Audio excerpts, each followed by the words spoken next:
Sanju Samson Indian ക്രിക്കറ്റിലെ മലയാളികളുടെ അഭിമാനം. സഞ്ജു ഇനിയിപ്പോൾ പ്രത്യേകിച്ചും IPL-ൽ എങ്ങോട്ടായിരിക്കും സഞ്ജു പോവുക എന്നുള്ളത് വലിയൊരു ചർച്ചാ വിഷയമാണ് ക്രിക്കറ്റ് ആരാധകർക്കും മലയാളികൾക്കും ഇടയിൽ. എന്താണ് ഇപ്പോഴത്തെ സഞ്ജുവിനെ സംബന്ധിച്ച ഏറ്റവും പുതിയ അപ്ഡേഷൻസ്? ഈ മലയാളികളുടെ IPL-ലെ ടീം ഏതാണെന്ന് ചോദിച്ചാൽ മിക്കവാറും ഒരു 75% രാജസ്ഥാൻ റോയൽസ് ആണ്. കാരണം സഞ്ജു സാംസൺ ഉണ്ട് എന്നുള്ളതുകൊണ്ടാണ്. പിന്നെ ബാക്കി പല ടീമുകളും ഉണ്ട്, അതിനെ ഇഷ്ടപ്പെടുന്ന ആളുകളും ഉണ്ട്. 2013 സഞ്ജു സാംസൺ രാജസ്ഥാൻ റോയൽസിലെത്തുന്നത്. ഇടയ്ക്ക് ഈ ടീമിന് വിലക്ക് ഏർപ്പെടുത്തിയായിരുന്നു രാജസ്ഥാൻ റോയൽസിന്. ആ സമയത്ത് ഡൽഹിക്ക് വേണ്ടിയിട്ടാണ് സഞ്ജു കളിച്ചത്. അതിനുശേഷം 2018 തിരിച്ചു വരുന്നു. ഈ 2018 മുതൽ ഇപ്പോൾ നമ്മൾ ഈ ചർച്ച ചെയ്യുന്ന 2025 വരെ രാജസ്ഥാൻ റോയൽസിലാണ് നിലവിൽ സഞ്ജു സാംസൺ ക്യാപ്റ്റനായി. 2021 ക്യാപ്റ്റനാവുന്നു. ക്യാപ്റ്റനായി ഇടയ്ക്ക് ടീമിനെ ഫൈനലിൽ വരെ എത്തിച്ചു.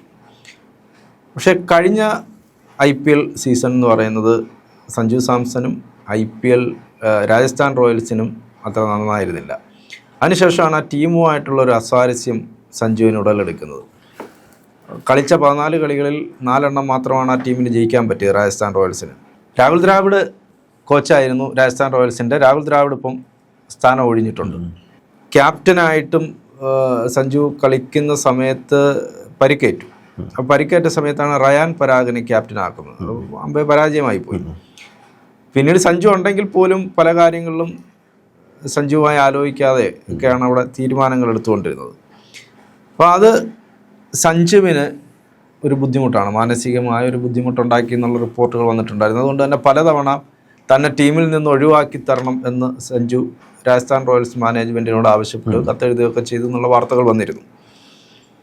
അദ്ദേഹത്തിന് മാനസികമായി ആ ടീമിൽ തുടർന്ന് പോകുന്നൊരു ബുദ്ധിമുട്ടുണ്ട്. കാരണം അത്രയും നമുക്കറിയാമല്ലോ, ഇങ്ങനെ ഒരു വലിയ പ്രതാപിയായി നിൽക്കുന്ന ഒരാൾ പെട്ടെന്ന് ടീമിനകത്തൊന്നും അല്ലാതായി മാറുന്നു എന്നൊക്കെ, തീരുമാനങ്ങൾക്ക് വില കൊടുക്കാതാവുന്നു എന്നൊക്കെയുള്ള തോന്നൽ വരുന്നു. ആ ടീമിൽ നിന്ന് മാറണം എന്ന്. 18 കോടി രൂപയ്ക്കാണ് സഞ്ജുവിനെ കഴിഞ്ഞ പ്രാവശ്യം. അതെ, 18 കോടിയാണ്. വലിയ റേറ്റ് തന്നെയാണല്ലേ? പിന്നെ വലിയ റേറ്റാണ്.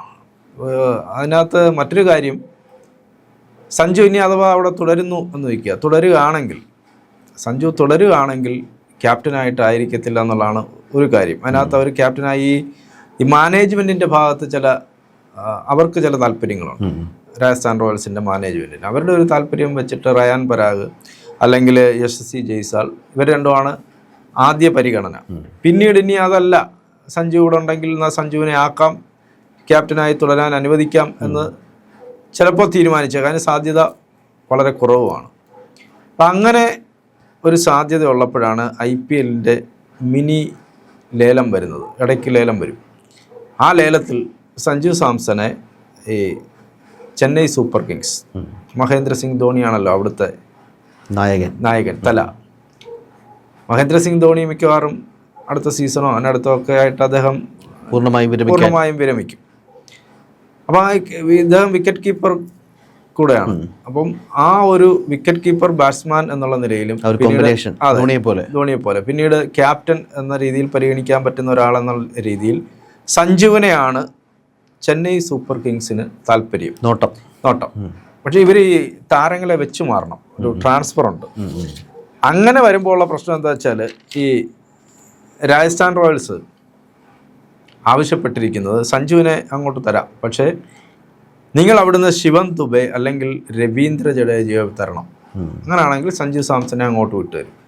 CSKയെ സംബന്ധിച്ച് അത് വലിയ ബുദ്ധിമുട്ടാണ്. അവരുടെ ഏറ്റവും പ്രധാനപ്പെട്ട 2 കളിക്കാരാണ് ശിവം ദുബെ എന്ന് പറയുന്നതും രവീന്ദ്ര ജഡേജയും. അപ്പം അതിന് സാധ്യതയില്ലാത്തതുകൊണ്ട് സഞ്ജുവിന് താല്പര്യം രാജസ്ഥാൻ റോയൽസ് വിടാനാണെങ്കിലും, പക്ഷേ ഈ ഒരു സാധ്യത ഇങ്ങനെ നിൽക്കുന്നത് കൊണ്ട്, അല്ലെങ്കിൽ രാജസ്ഥാൻ റോയൽസ് അയയണം, ഒരു മുന്നോട്ട് വയ്ക്കുന്ന നിബന്ധനകൾ അംഗീകരിക്കാൻ നിലവിൽ ചെന്നൈക്ക് താല്പര്യമില്ല. അല്ലെങ്കിൽ ചെന്നൈ ഈ പറഞ്ഞ ആരെങ്കിലും ഇങ്ങോട്ട് വിടാൻ തയ്യാറാകണം. അങ്ങനെ ഉണ്ടെങ്കിൽ ഇനി സഞ്ജു പോകുന്നത് ഈ ചെന്നൈ സൂപ്പർ കിങ്സിലേക്കായിരിക്കും. ഈ സാധ്യതകളൊക്കെ ഉണ്ടെങ്കിൽ അദ്ദേഹത്തിൻ്റെ രാജസ്ഥാൻ റോയൽസ് നിലവിൽ നിൽക്കാൻ താല്പര്യമില്ലാത്തതുകൊണ്ട് ചെന്നൈ സൂപ്പർ കിങ്സിലോട്ട് തന്നെ ആയിരിക്കും പോകാൻ സാധ്യത. അവിടെ ഈ രാഹുൽ ത്രിപാഠി, ദീപക് ഹൂഡ, അതുപോലെ തന്നെ വിജയ് ശങ്കർ ഇങ്ങനെയൊക്കെ പറയുന്ന താരങ്ങൾ, അവരൊക്കെ ഇന്ത്യൻ ടീമിൽ കളിക്കുകയും പരിചയസമ്പന്നരായ താരങ്ങളും ഒക്കെ ആണെങ്കിൽ പോലും കഴിഞ്ഞ സീസണിൽ അവരെല്ലാം വലിയ ഫ്ലോപ്പായിപ്പോയി. അപ്പോൾ അതുകൊണ്ട് അവരെയൊക്കെ അവിടെ നിലനിർത്തുന്നതിൽ ചെന്നൈ സൂപ്പർ കിങ്സിന് താല്പര്യമില്ല. അവരെല്ലാം പറഞ്ഞു വിടാനുള്ള പരിപാടിയാണ് അവർ നോക്കുന്നത്. അപ്പോൾ അവരെ ഇങ്ങോട്ട് കൊടുത്താൽ ഇവർ വാങ്ങിക്കണമെന്നില്ല. ഇവർക്ക് ഈ വമ്പൻ സഞ്ജുവിനെ പോലെ ഒരാളെ അങ്ങോട്ട് കൊടുക്കുമ്പോൾ അതിന് പകരം അതിലേറ്റവും നല്ല അതെ ആ ബാലൻസ് ചെയ്ത് പോകാൻ പറ്റുന്ന ആളിനെ തന്നെ വേണം, അല്ലെങ്കിൽ അത്രയും പരിചയസമ്പന്നനായ ഒരു ക്രിക്കറ്റ് പ്ലെയറെ തന്നെ വേണം എന്നുള്ളതുകൊണ്ടാണ് ഇവരുടെ ആവശ്യം. അപ്പോൾ ഈ CSK ഇപ്പം ചെയ്യുന്നത് ഇദ്ദേഹത്തെ എങ്ങനെയെങ്കിലും ഇവിടെ കൊണ്ടുവരാനുള്ള ശ്രമം. സഞ്ജു സാംസനെ കൊണ്ടുവരണം. സഞ്ജു സാംസൺ രാജസ്ഥാൻ റോയൽസിൻ്റെ അവിഭാജ്യം. നമുക്കറിയാം, രാജസ്ഥാൻ റോയൽസ് എന്ന് കേൾക്കുമ്പോൾ തന്നെ നമ്മുടെ മനസ്സിലേക്ക് പെട്ടെന്ന് വരുന്നത് സഞ്ജു സാംസണും അവരുടെ ആ ജേഴ്സിയൊക്കെയാണ് നമുക്ക് ഓർമ്മ വരുന്നത്. സഞ്ജു സാംസനെ വേറൊരു ജേഴ്സിയിൽ അടുത്ത പ്രാവശ്യം കാണേണ്ടി വരുമെന്ന് ചോദിച്ചാൽ ഇങ്ങനെ പോവുകയാണെങ്കിൽ മിക്കവാറും കാണാം. പക്ഷേ ഇതിനകത്ത് ഇങ്ങനെ ഒരു പ്രശ്നം കിടക്കുന്നുണ്ട്. സഞ്ജുവിന് താല്പര്യം ഉണ്ടെങ്കിൽ പോലും ചിലപ്പോൾ അദ്ദേഹത്തിന് അവിടെ തന്നെ തുടരേണ്ടി വരും. ചിത്രം അതായത് ഇഷ്ടമല്ലാതെ അവിടെ തുടരേണ്ടി വരും. ഇനി ഇതിങ്ങനെയാണ്, ഇവരിങ്ങോട്ട് വന്നോട്ടെ, അവരങ്ങോട്ട് പൊക്കോട്ടെ എന്നൊക്കെ തീരുമാനിക്കുകയാണെങ്കിൽ ഒരുപാട് പൊളിറ്റിക്സ് ഉണ്ടാവും. അതെ, പൊളിറ്റിക്സ് ഉണ്ട്. അങ്ങനെയാണെങ്കിൽ സഞ്ജു അങ്ങോട്ട് തന്നെ പോകും. ഈ നമുക്കറിയാം, ചെന്നൈ സൂപ്പർ കിങ്സ് എന്ന് പറയുന്നത് ഏറ്റവും കൂടുതൽ തവണ IPL പിന്നെ കിരീടം നേടിയിട്ടുള്ള ടീമുകളിലൊന്നാണല്ലോ. അധികം തവണ ഫൈനലിൽ വന്നിട്ടുള്ള ഒരു റെക്കോർഡുകൾ ഒരുപാട് ബ്രേക്ക് ചെയ്ത ടീമാണ് ചെന്നൈ സൂപ്പർ കിങ്സ്. അപ്പോൾ ആ ചെന്നൈ സൂപ്പർ കിങ്സിൽ പിന്നെ MS ധോണിയുടെ കീഴിൽ 5 തവണയാണ് അവർ കിരീടം നേടിയിട്ടുള്ളത്. ഏറ്റവും കൂടുതൽ ഞാൻ പറഞ്ഞ 5 തവണ മുംബൈ ഒക്കെ നേടിയിട്ടുണ്ട്. അതുപോലെ തന്നെ ഇവർ 16 സീസണിൽ 12ലും പ്ലേ ഓഫ് കടന്നിട്ടുള്ള ഏക ടീമാണ്. 10 തവണയാണ് ഫൈനലിൽ വന്നിട്ടുള്ളത്.